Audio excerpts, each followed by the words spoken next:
Padovana, grazie del vostro caloroso applauso. È una gioia ed è un'emozione essere qui per questa serata veramente particolare, veramente speciale. Vedrete sfilare bellissime ragazze che si contenderanno il premio di Miss Blumare Veneto, già titolata la nostra Benedetta, incoronata per salire a bordo di MSC Crociere, anzi MSC Fantasia per la finale nazionale.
Margherita e Luca, un bel applauso. Hanno curato tutte le tappe da inizio stagione ad ora. Grazie, grazie per il lavoro svolto. Si aggiudica la fascia di Miss Aeronautica Militare con 1630 voti la concorrente numero 1, Martina Evatore.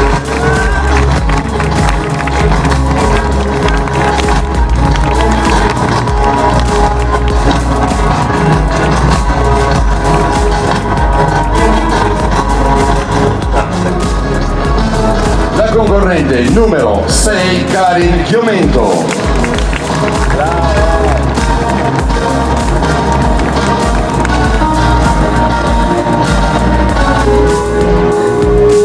La concorrente numero 5, Stefania Cadauso.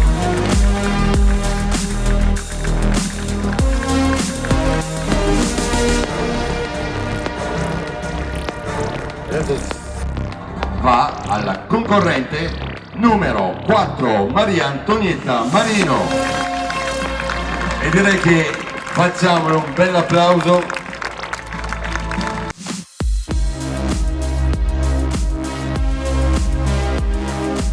La numero 12, Michelle Dumitrascu.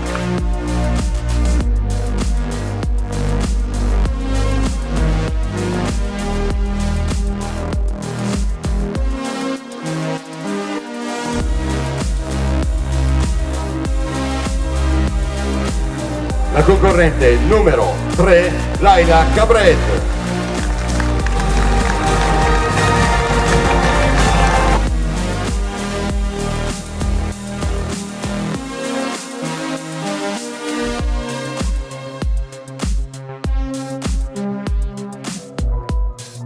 Miss Beautiful, Miss Blumare Veneto 2023, finalista nazionale. A premiare sarà il sindaco Marcello Bano con 1743 voti. La concorrente 2, Deborah Storgato.